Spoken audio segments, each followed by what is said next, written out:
प्रिय विद्यार्थियों, वेलकम। आज हम एक नए टॉपिक के साथ जिसका नाम है वर्ण। नए टॉपिक का नाम है वर्ण, वर्ण विचार। तो सबसे पहले हम देखते हैं वर्ण की परिभाषा।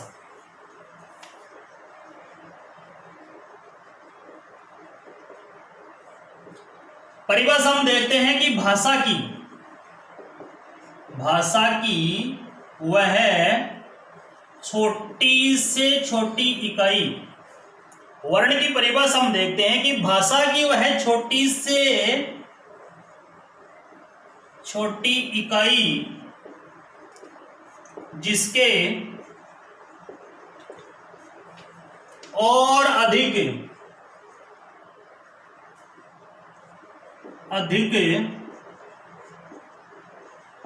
टुकड़े नहीं किए जा सकते।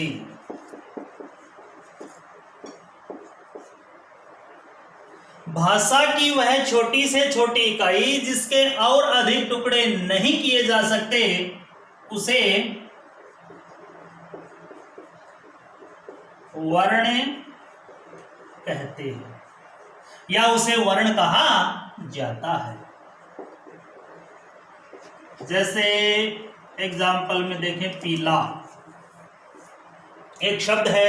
पीला पीला जो शब्द है, जैसे पै धन ई बराबर पी, और जो ला है ले धन आ, ले धन आ बराबर ला। तो ये पै ई ले आ, ये सारे के सारे क्या हैं? वर्ण। तो विद्यार्थियों, हमने देखा वर्ण की सबसे पहले हमने परिभाषा देखी कि भाषा की वह छोटी से छोटी इकाई जिसके और अधिक टुकड़े नहीं किए जा सकते वह वर्ण कहलाते हैं। जैसे एक शब्द है पीला, और पीला का हमने टुकड़ा कर दिया। जैसे पी और ला, इनको दो भागों में हमने बांट लिया। पी जो है पै धन ई बराबर पी, और ला जो है ले आधा ले है आधा पे है, ले धन आ बराबर ला।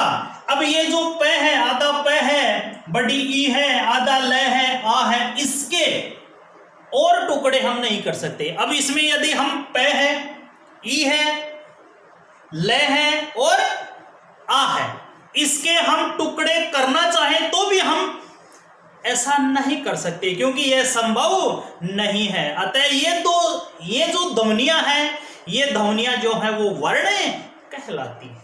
ये जो ध्वनियां हैं वर्ण कहलाती हैं। और ये ध्वनियां दो ही प्रकार की होती हैं। ये जो ध्वनियां होती हैं वो दो प्रकार की होती है। पहली तो है स्वर और दूसरी है व्यंजन। ये जो ध्वनियां हैं ये दो ही प्रकार की होती है, स्वर और व्यंजन। अब इसमें हम बात करें कि भाषा की सबसे छोटी इकाई वर्ण। वर्णों के मेल से क्या बनेंगे? वर्णों के मेल से क्या बनते हैं? शब्द। भाषा की सबसे छोटी इकाई कहलाती है वर्ण। वर्णों के मेल से शब्द बनते हैं। शब्दों के मेल से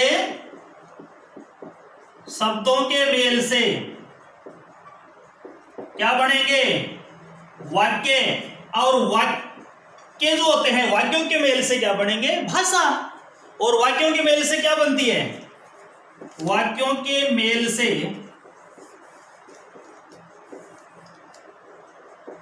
भाषा। हमने क्या देखा कि भाषा की सबसे छोटी इकाई वर्ण। भाषा की सबसे छोटी इकाई क्या कहलाती है? वर्ण कहलाती है। वर्ण ये है पै ई ले आ, इसके हम चाह करके भी टुकड़े नहीं कर सकते। वर्णों के मेल से क्या बनते हैं? शब्द। जैसे पीला, पीला, ये क्या हो गया? शब्द। शब्दों के मेल से क्या बन गया? वाक्य। जैसे एग्जाम्पल में देखें, राम गांव जाता है, ये वाक्य बन गया। और वाक्यों के मेल से क्या बनती है? भाषा। तो इसमें हमने देखा कि हिंदी में जो वर्ण होते हैं उनकी संख्या विद्यार्थियों 44 होती है। हिंदी में वर्णों की संख्या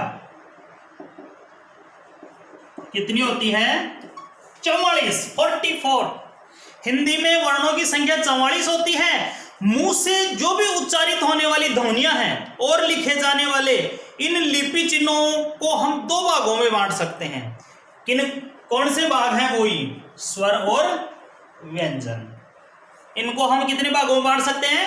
दो भागों में बांट सकते हैं। किन किन में? स्वर और व्यंजन। तो नंबर 1 हम पढ़ते हैं स्वर। स्वर क्या है? स्वर किसे कहते हैं? एग्जाम्पल सहित इसको पढ़ते हैं।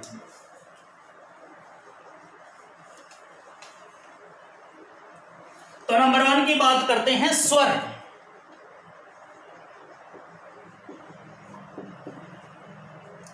स्वर की सबसे पहले हम परिभाषा देखते हैं। क्या देखेंगे? कि जो वर्ण बिना किसी दूसरे वर्ण की सहायता से बोले जाते हैं। दोबारा से देखिए कि जो वर्ण बिना किसी दूसरे वर्ण की सहायता से बोले जा सकते हैं। जो वर्ण बिना किसी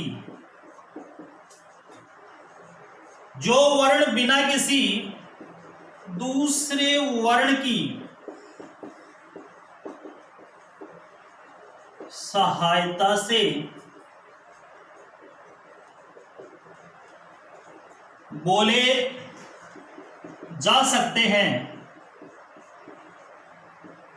बोले जा सकते हैं, उन्हें स्वर कहा जाता है।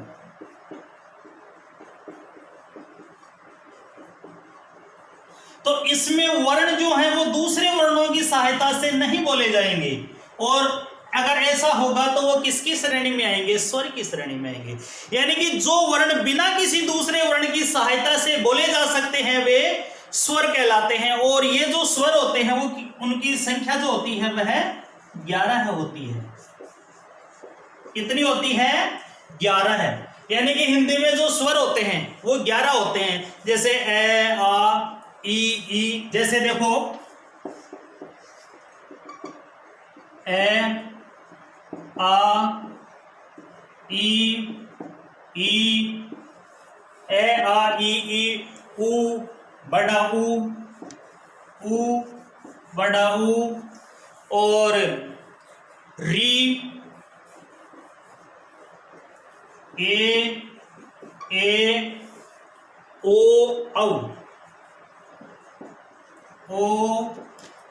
औ। कितने हो गए? 1 2 3 4 5 6 7 8 9 10 11। तो ये सारे के सारे जो हैं वो स्वर होते हैं। यानी कि ये सारे के सारे जो स्वर हैं, जो वर्ण बिना किसी दूसरी वर्ण की सहायता से बोले जा रहे हैं। जैसे ए, इसके अपन टुकड़े करेंगे तो भी ए धन ए धन ए, आ, इस तरीके से इसमें से निकलते जाएंगे। कहने का मतलब है कि ये जो स्वर हैं, ये जो वर्ण हैं, इनमें बिना किसी दूसरे वर्ण की सहायता से इनका उच्चारण हो रहा है। ये सारी की सारी जो ध्वनियां हैं, ये सभी ध्वनियां ऐसी हैं जिनका उच्चारण बिना किसी दूसरी ध्वनि से किया जाता है। इसीलिए तो इनको स्वर कहा जाता है। अब हम बात करते हैं स्वर के भेद की। स्वर के भेद विद्यार्थियों, स्वर जो होता है उसके 2 भेद होते हैं, ह्रस्व स्वर और दीर्घ स्वर। दूसरे बात करते हैं हम स्वर के भेद। स्वर के भेद, तो स्वर जो होता है उसके स्वर के 2 भेद होते हैं। स्वर के 2 भेद होते हैं। नंबर 1 ह्रस्व स्वर और नंबर 2 दीर्घ स्वर। अगर हम बात करें कि स्वर कितने प्रकार का होता है या स्वर के कितने भेद होते हैं, तो स्वर के 2 भेद होते हैं विद्यार्थियों, ह्रस्व स्वर और दीर्घ स्वर। तो सबसे 1 जो है ह्रस्व स्वर, इसकी बात करते हैं।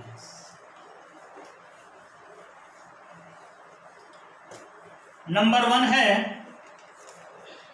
ह्रस्व स्वर। ह्रस्व स्वर की परिभाषा देखते हैं कि जिन स्वरों के उच्चारण में अपेक्षाकृत कम समय लगता है, जिन स्वरों के उच्चारण में अपेक्षाकृत कम समय लगता है,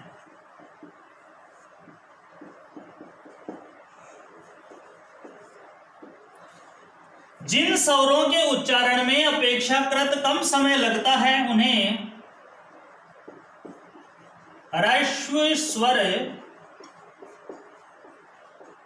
कहा जाता है। यानी कि इनके उच्चारण में समय जो है वो कम लगेगा, इसलिए इनको ह्रस्व स्वर कहेंगे। जैसे कुछ ऐसे शब्द हैं, एग्जाम्पल में अपन देखते हैं ए, ई, ऊ और री। एग्जाम्पल में हमने क्या देखा कि जिन स्वरों के उच्चारण में अपेक्षाकृत कम समय लगता है ह्रस्व स्वर कहा जाता है। जैसे ए, ई, ऊ, री। जैसे अपन बात करें ए, ई, ऊ, री, तो ये क्या कहलाता है? ह्रस्व स्वर। अब दूसरा जो स्वर है उसकी हम बात करते हैं, जिसका नाम है दीर्घ स्वर। ह्रस्व स्वर के बाद में दूसरा जो है वह है दीर्घ स्वर। दूसरे नंबर का है दीर्घ स्वर। इसकी भी बिल्कुल सीधी सी परिभाषा है कि जिन स्वरों के उच्चारण में मूल स्वरों से दुगुना समय लगता है, जिन स्वरों के उच्चारण में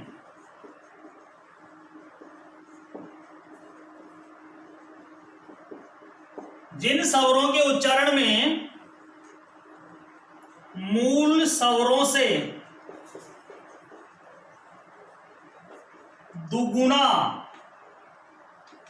समय लगता है, जिन स्वरों के उच्चारण में मूल स्वरों से दुगुना समय लगता है उन्हें दीर्घ स्वर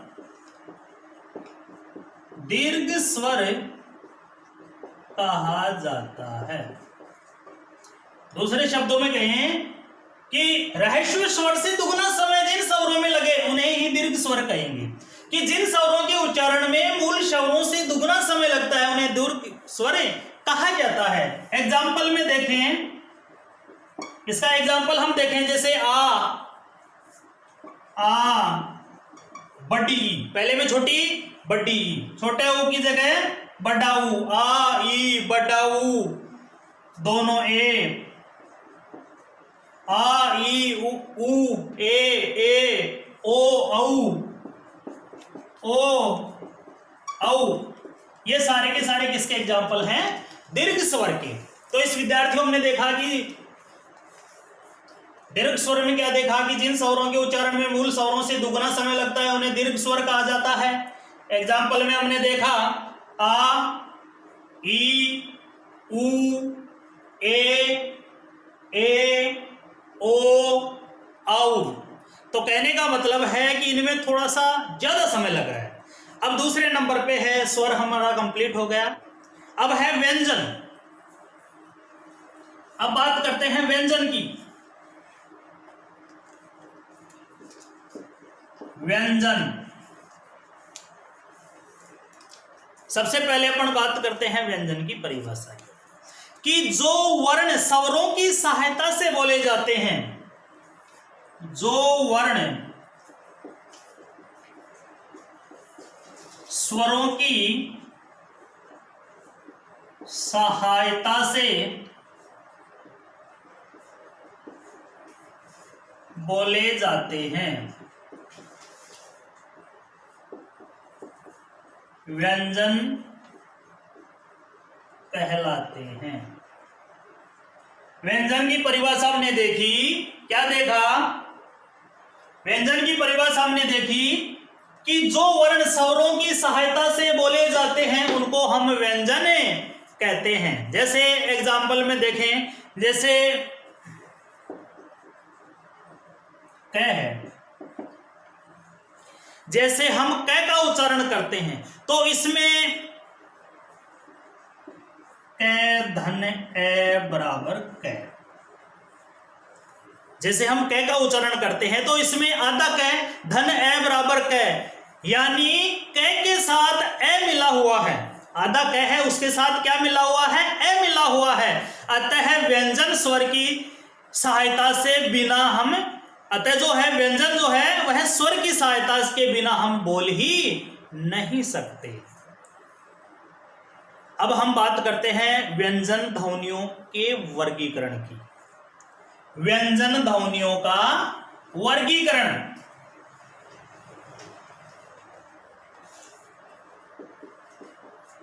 व्यंजन ध्वनियों का वर्गीकरण। तो विद्यार्थियों, व्यंजन ध्वनियों का वर्गीकरण में हम देखते हैं कि क वर्ग, क वर्ग, क वर्ग जो है उसमें क,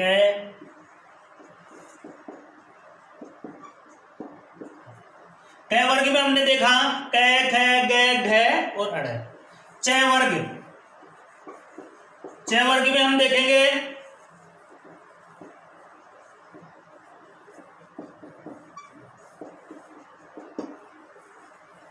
च वर्ग में हमने देखा च, छ, ज, झ और अण। इसके बाद में आता है ट वर्ग। ट वर्ग में देखेंगे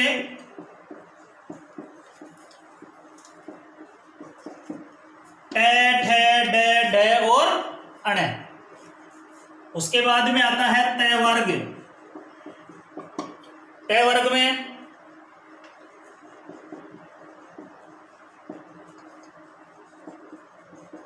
न, त, थ, द, ध और न। और उसके बाद में देखेंगे प वर्ग। प वर्ग, प वर्ग में हम क्या देखेंगे कि प, फ, ब, भ, म। प, फ, ब, भ और मैं। ये सारे के सारे जो हैं वह क वर्ग में देखा क, ख, ग, घ, अड़।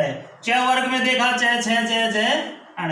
ट वर्ग में देखा ट, ठ, ड, ढ, अण। त वर्ग में हमने देखा त, थ, द, ध, न।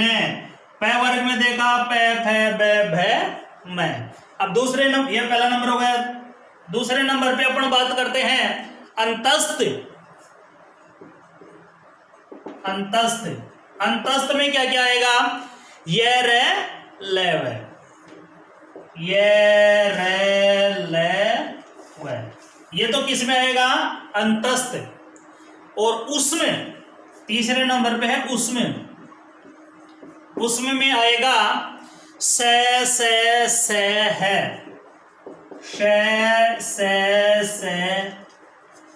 है, ये आएगा उसमें में। तो ये सारे के सारे जो हैं ये स्पर्श व्यंजन है। ये स्पर्श व्यंजन है। क वर्ग, च वर्ग, ट वर्ग, त वर्ग और प वर्ग। ये अंतस्थ व्यंजन है। ये र, ल, व। ये उसमें व्यंजन है। से है। ये व्यंजन जो ध्वनियां हैं कंपटीशन में भी इनके बारे में पूछ लिया जाता है। एग्जाम में पूछते हैं इस इनमें से स्पर्श व्यंजन कौन से हैं। जैसे मान लीजिए इनमें कोई भी दे दे क, ख, ग, घ, ऑप्शन ए, ब, स, द में से पूछ लिया जाता है। इनमें से कोई भी व्यंजन आता है तो वो स्पर्श व्यंजन की श्रेणी में आता है। कभी कभी एग्जाम में ये भी पूछ लिया जाता है कि अंतस्थ वर्ण कौन से होते हैं। ये र, ल, व, ये अंतस्थ वर्ण होते हैं। एग्जाम में पूछ लिया जाता है कि उसमें वर्णों के नाम बताइए, तो से है, ये क्या कहलाते हैं? उष्म वर्ण। तो विद्यार्थियों, हम बात कर रहे थे वर्ण विचार की। आज हम बस इतना ही पढ़ेंगे। अगली क्लास में इसी टॉपिक के साथ फिर से उपस्थित होंगे। तब तक के लिए धन्यवाद।